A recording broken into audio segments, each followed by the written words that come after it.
Hey everyone, welcome back to the Doge that reads D&D horror stories so you don't have to. Backstories are the foundation of any good character in a tabletop RPG. They help to set the past, present, and future goals of a character, and helps flesh them out so they feel unique. Though, sometimes, a player can take a character's backstory to places that are just kinda WTF. Much like the examples in these next Dungeons & Dragons horror stories. But first, Lucky wants a squeezy treat.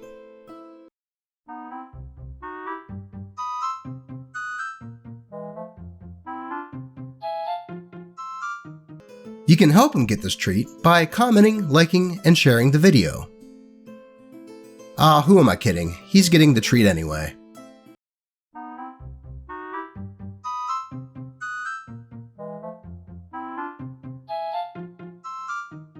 But why not do those things anyway? Though, with that done, let's get into these stories.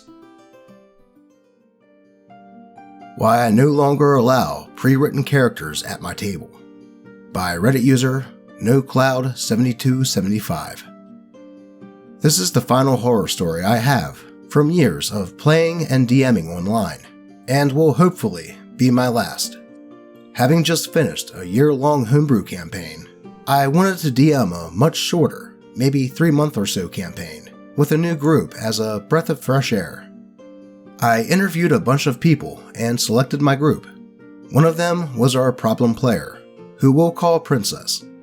Now, he came across as very nice when I was interviewing him, and asked if he could play a character that he'd already prepped but never had a chance to play. I'd never had a player do this before, and told him that it was okay, but to understand that backstory hooks wouldn't be present in this campaign, as it was basically just a small, independent adventure. He sent me his character's backstory, and holy crap, it was 11 pages of the most masturbatory Mary Sue crap I've ever read. I'm talking stuff like his Elven Ranger princess being heir to the throne, beloved by her people, descended from dragons, but also flawed because she cares too much, and so left her land and birthright because she couldn't save everyone. It was a bit much, to say the least. There was a lot more about her adventures after leaving home, the exploits of which far outranked that of a level 3 adventurer that the players were to start at. But after asking him to tone it down and synthesize his backstory into dot points, I thought it was better. It wasn't. The first issue arose when generating stats. As I'd explained to everyone, we would be rolling for stats, but with a couple of safety nets in place, so that no one would have a character with a terrible array, but everyone would have at least one negative stat. Princess starts huffing and whining that the array he rolled just doesn't feel right. He felt that his elf princess should have had at least an 18 before modifiers and no negative stats. I held firm on this and told him that he knew how stats were generated before the game, and when the other players backed me up, he shut up. I had a chat with him after this to ensure there were no hard feelings, and he seemed content enough. Come the beginning of the campaign, however, and boy did Princess show his true colors if he hadn't already. He would constantly make references to his backstory that we'd agreed weren't canon in this game. Put on this whole show about being a reluctant, humble, good-hearted princess who didn't want to rule, but still expected the players to show deference. Would constantly interrupt the other players and try to force themselves into moments where Princess wasn't even present. The worst part was when his princess got hit by a single attack and then immediately fled from the fight, abandoning the party, and threatened that Princess would only come back if someone healed her. I had a stern talking to with the player after the first session of this that it was unacceptable behavior and that he would be kicked if it continued this way, and he apologized and agreed to pull back. Things went okay until after our 4th session. But the next morning, I awoke to find our Discord server filled with pages of text from Princess, detailing individual moments from the 4 sessions we'd had so far, with both screen caps of the Roll20 server and timestamps where he critiqued both myself and the other players. I'm talking stuff like, quote, "This NPC initiated conversation with Barbarian first, when I'm the one who got the kill," which the NPC couldn't have known. Or, quote, "I really feel y'all should have roleplayed your characters being a lot more surprised when I revealed that bit of backstory about my character, because she really opened up about herself there." It was insufferable, and I've never seen anything like it. According to him, this was a much friendlier way of voicing his grievances. So, this was the breaking point, and the moment I realized I was done with this guy. I wrote in the public chat that if he had so many complaints about the game, then he clearly wasn't happy playing it, and kicked him from the server. I got a message from him a week later on Roll20, hypocritically saying that he really didn't appreciate me announcing kicking him on the public chat before I blocked him there. This horror story, as well as playing in a couple of games with other pre-written characters, had really turned me off of them. I won't say all pre-written characters are bad, but from my own experience, I've found that players with one tend to be far more interested in playing their character than playing the game, and that there's a high chance they are so attached to their character that they will get incredibly upset if their character experiences any sort of damage, failure, or setback. Having a pre-written character can be fine, but if you're going to play in a game and the DM says that the backstory doesn't really fit, you can always adjust things to make them fit into the game more. It really sounded like Princess had a bit of main character syndrome and got upset when his character wasn't in the spotlight, to the point of injecting her into places where she wasn't even present in the narrative, and could not accept that she had the possibility of dying when she would get hit. I don't blame OP for kicking him after he posted all of his complaints in a public manner, seeing how OP tried to talk to him many times beforehand about his behavior. Though, what are your thoughts on this one? On to the next story. Creepy Player's First Character Idea by Reddit user Mochi Mello. Back in high school, I had a group that I played with regularly, and we still play to this day. I was the only girl in the group, but no one ever made it weird, and it probably helped that the DM is my boyfriend. And no, this never gave me advantage in the game. That wouldn't be any fun. However, that changed when we met the new kid, who seemed just as nerdy as us, and pretty friendly too. For the sake of not naming him, I'll call him Goliath, since that was his race of choice. I was excited to add a new party member, until we started talking about our character ideas. I played a High Elf Phoenix Sorcerer from Unearthed Arcana, who was a noble that fought many years in the Great War. A fairly simple and world-fitting concept, since the Great War was a big plotline. A part of the Great War was elves versus giants. Goliath was obsessed with that particular part, and that my character was an elf. Ensue the creepiness. We were all in the car brainstorming character ideas and relations to each other. Our DM originally wasn't going to allow Goliaths in his campaign, as they weren't in the book he was using. However, he was willing to work with Goliath to make a reason for his existence.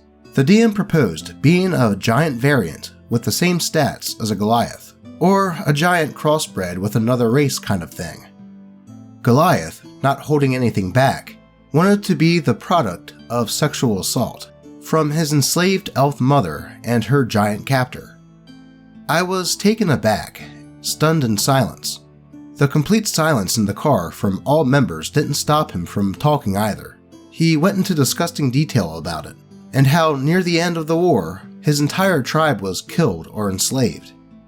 Goliath wanted my elf's father to purchase him at a slave auction, since he was a wealthy noble, and to be my personal slave. My father would still treat him nicely, but he was to obey my every command, no matter how ridiculous or obscene. He described how he'd be a very loyal slave, and how he'd protect me in battle, or die for me if he had to, plus being very protective in general.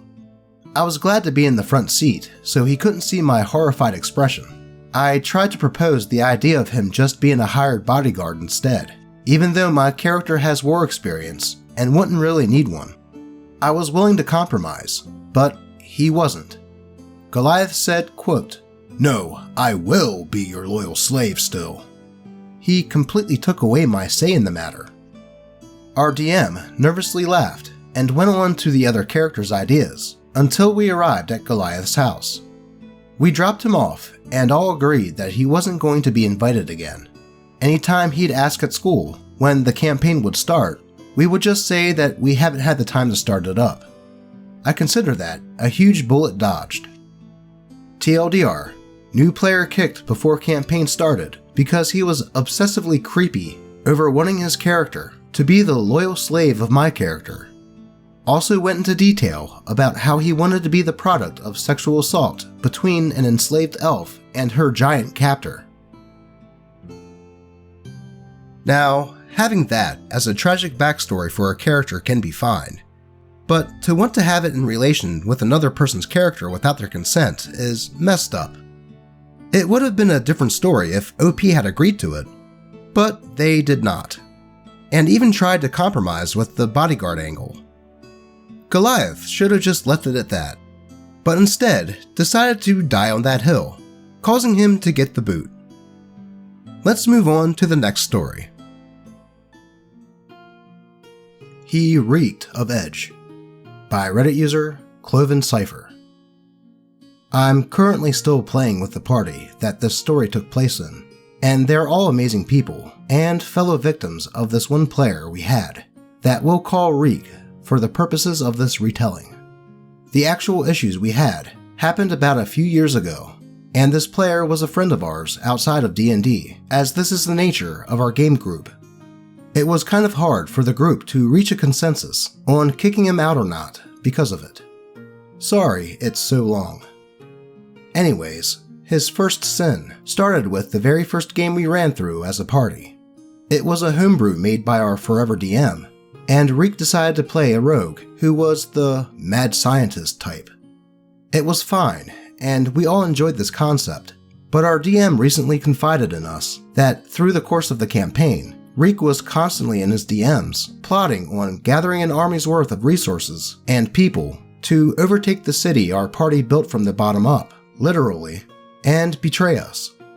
He apparently wanted to start an assassin's guild to control the world with, and he was a chaotic evil character this entire time who was hell-bent on killing the party. None of us caught on to his plans until the very end of the campaign, which led the party to a final boss fight with the Raven Queen, who was being controlled by Orcus. Long story. He betrayed us, and it resulted in the death of 4 out of 6 party members, which the DM had to fix. None of us exactly saw an issue with how things turned out. Half of it was with the majority of the party, including myself and the DM, being new to 5e at the time, and we took it for its story value, which is the DM's success for making it work. I didn't really read the red flags, especially the one where he became infatuated with the female members of the party, and tried, both in and out of the game, to hit on us vicariously. He would always choose to shoot his shot whenever the party ended up drinking together during hangouts or doing so in-game, and he would always complain about his love life to an uncomfortable extent, even going as far as to explicitly share in detail which man or woman he'd entertained the night before.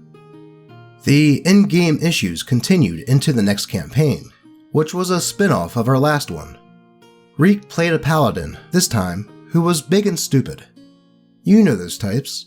It was intriguing to see that barbarian trope move to a class like that, but he had a 10 and 13 in intelligence and wisdom respectfully. He played the character like he had an 8 in both, in the most obnoxious way possible, including repeatedly casting Thunderwave while party members were always near him, both in and out of combat. He downed and almost killed my cleric and our druid 3 times in the same session. If there was an issue, he'd Thunderwave with no prior warning, and after the party told him to knock it off. Eventually, we sat him down and made it clear that we weren't enjoying his character. He took it to heart and decided to stop playing in the game to help the DM by co-DMing. This was a disaster too, as it made more work for our DM, because he had to reverse and retcon all the impossible insta-death traps he set for the party, and other encounters he ripped straight from Critical Role. He even forced a plot point by taking control of an NPC and awakening a lich the party had no interest in interacting with, even going as far to try and stop the NPC to no avail. Also, surprise, the lich, aka the BBEG of the campaign, ended up being his rogue from Campaign 1. Guess whose idea that was?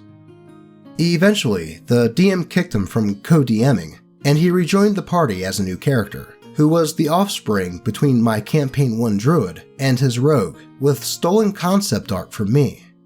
I was furious, even more so because my druid actively hated his character and would never support him, so why did he play the child like he worshipped his father's every word? I brought my concerns to the DM after ranting with the rest of the party, and to my and his surprise, the DM had no idea I didn't approve the character, as he was told otherwise by Reek. After that, the son got killed off-screen, in a dungeon the party was going through, to which Reek brought in his paladin. Yay. Now, by this point, the party started to recognize that there was something wrong with the situation, and Reek as a whole. It was because we were friends that nobody really wanted to say anything, plus he was going through a lot in real life during the campaign. After a few sessions of bullshittery though, we all decided to talk to him directly about our concerns with his behavior in game. We did so multiple times, but he got away with so much more stuff. I made a paladin after my cleric got killed, and he stole the sun sword that the DM had set up an encounter for me because I was a cleric of Lathander. He refused to give it up, and even started insisting that he was Lathander's chosen. Did I mention that his paladin was an oathbreaker who hated the gods? He tried to play an evil Aarakocra with a backstory out of a children's book after my paladin killed his. Also a long story, but unwanted lycanthropy was involved. He thought that our party's druid getting pregnant with his child and leaving the party was a feasible way for the player to switch characters. He played an anime samurai who had no other character development other than fight enemies to become stronger. Yes, he threw the party into a lot of unnecessary fights. He played a straight-up isekai version of himself after we tried to convince the DM to not let him do it. He brought Jesus Christ into the D&D world and made jokes out of my paladin's worry for their child that they left at home during a mission that threatens their life. In another campaign, he attempted to steal and murder party members and NPCs multiple times. He attempted to put an actual bomb inside our 16-year-old bard's prized electric guitar that he would have the power to detonate at any time he wanted. He wanted to torture my Aarakocra for questioning by plucking off all of her feathers one by one, which the DM did not allow him to do. He would be very entitled in games and would claim players' backstory villains or NPCs to kill or torture just because they inconvenienced him, often robbing players of the satisfaction of revenge or reconciliation. He also would be very invested in torture scenes, opting to do the most in explicit detail and preferred to initiate them, much to the party's disgust. Most, if not all, of his characters were evil, had themes of poison or manipulation, and were insane XD in some way, and he'd use that fact to justify his character's shitty actions. He also stole a lot from the party, for no reason. Anytime he faced retribution, he would stop for a bit, and then start up again any chance he could.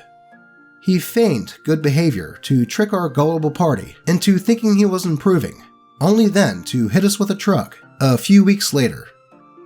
We finally pulled the plug once we realized he was gaslighting our forever DM into thinking there was only one person complaining and spreading rumors about him. It was one of the female players who was brave enough to outright reject his advances and consistently kept note on how shitty he's being. And apparently, he's been weaving a story on how she's manipulative and targeting him this entire time. Good riddance, I say. Well, that was quite the laundry list of bad behavior. Though, don't get me wrong, the story bit of his first character being secretly evil would be a pretty good twist at the end of the campaign. Though Reek sounded like quite the manipulator, telling the DM that OP approved of his character being the love child of his previous character and OP's, when OP didn't. Also, trying to pin the blame of complaints about his behavior on a girl that said no when he asked her out is really messed up. I agree with OP's sentiment of good riddance, and hopefully their games have gotten a lot better without Reek in them. Do you have a horror story involving character backstories? If so, and would like it to be read in a video, be sure to post it in the comments, on the channel subreddit, or even just at me on Twitter. As always, I appreciate all of you, and let's check up on Lucky.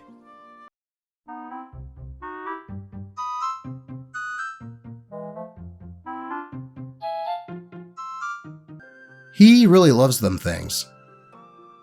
Until next time.